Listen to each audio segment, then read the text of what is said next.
High বন্ধুরা, আশা করি সমস্ত বন্ধুরা অনেক অনেক ভালো আছেন। এপি ইউটিউব চ্যানেলে সবাইকে স্বাগত। আবার একটা মিষ্টি মুখ করার জন্য মিষ্টি রেসিপি নিয়ে চলে আসলাম। পুরো ভিডিওটা দেখুন, দয়া করে স্কিপ করবেন না। থাম্বনেল দেখে বুঝতে পারছেন পুরো মিষ্টিটা ম্যাঙ্গো দিয়েই তৈরি। আম কিন্তু চলে গেলে আফসোস করবেন, আবার একটা বছর অপেক্ষা করতে হবে। তাই আম থাকতে থাকতে এই মিষ্টিটা বানিয়ে খেয়ে নিন। এক বাটি নিয়েছি আটা।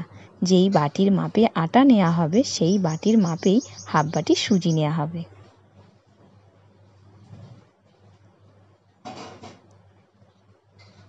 এক চিমটি খাবার সোডা দিয়ে দিলাম, তাহলে মিষ্টিটা ফুলবে, নরম হবে। এক বাটি, ছোট্ট বাটির এক বাটি চিনি গুঁড়ো করে নিয়েছি। 10 টাকা দামের একটা প্যাকেটের গুঁড়ো দুধ নিয়েছি, এক বাটি হয়েছে, সেটাও দিয়ে দিলাম। 10 টাকা প্যাকেট দেখতেই পাচ্ছেন। ভালো করে সব দিয়ে মাখিয়ে নিলাম। কোনো বন্ধুরা যদি ফেসবুক থেকে ভিডিওটি দেখে থাকেন, ফেসবুক পেজটি ফলো করবেন। আর যে সমস্ত বন্ধুরা ইউটিউব থেকে দেখছেন ভিডিওটি, ইউটিউব চ্যানেলটি সাবস্ক্রাইব করে নেবেন আর পাশে থাকা বেল আইকনটি প্রেস করবেন, তাহলে নতুন নতুন ভিডিওগুলো আপনাদের কাছে আগে পৌঁছাবে।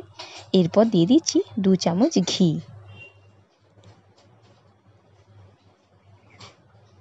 ভালো করে সব দিয়ে মাখিয়ে নেব।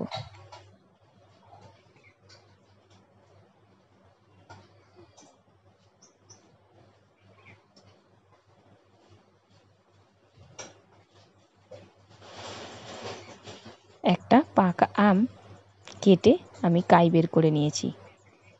এরপর সেই পাকা আম থেকে যে কাইটা বের করেছি দিয়ে দিচ্ছি। কিছুটা কাই রাখবো, অল্প একটু। পুরো ভিডিওটা দেখলেই বুঝতে পারবেন এই কাইটাও কাজে লাগবে।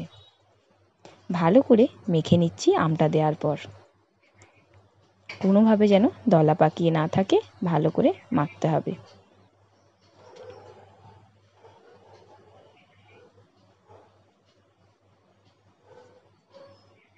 যে সমস্ত বন্ধুরা মিষ্টি পাগল আমার মতন, সেই সমস্ত বন্ধুরা অবশ্যই মিষ্টিটা ট্রাই করবেন। আর সামনে আসছে রথযাত্রা। সমস্ত বন্ধুদেরকে বলছি, রথযাত্রার দিনকে মিষ্টি বানিয়ে সবার মুখে মিষ্টি হাসি আর মিষ্টি খাইয়ে মিষ্টি দিন করে নিন।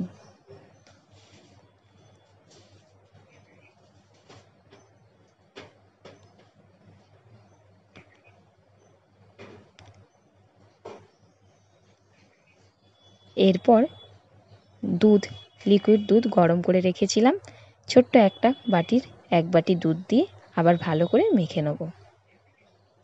দুধটা কিন্তু আগে থেকে গরম করে রাখতে হবে।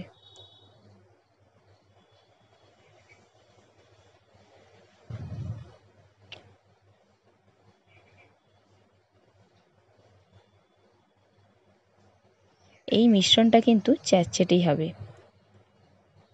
15 মিনিটের জন্য রেস্টে ছেড়ে দেবো। 15 মিনিট পর দেখবেন কতটা টাইট হয়ে গেছে। যেহেতু সুজি আছে, সুজিটা ফুলবে, তাই টাইট হয়ে যাবে। এরকম চ্যাটচ্যাটেই থাকলে হবে। কেউ ভয় পাবেন না যে এরমভাবে থাকলে মিষ্টিটা ঠিক হবে কি না, তবে পারফেক্টই হবে। 15 মিনিট পর দেখুন, দুটো হাতে ঘি মাখিয়ে নিয়েছি আর কতটা টাইট হয়েছে দেখুন। সুজিটা ফোলার পর কতটা টাইট হয়ে গেছে।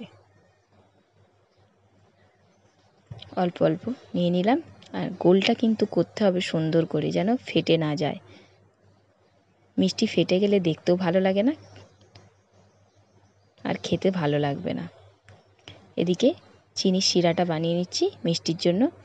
2 বাটি জল দিলাম আর 1 বাটি চিনি গুঁড়ো দিলাম।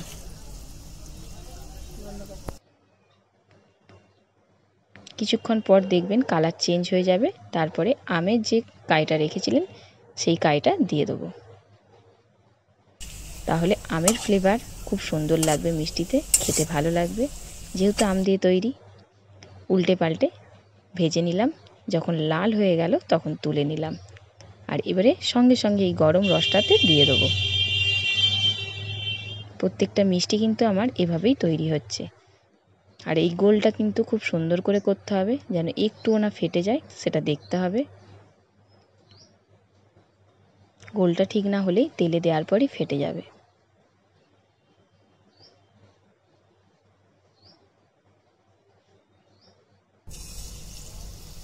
গ্যাসটাকে স্লো করে ভাজবেন না, মিডিয়াম রাখবেন।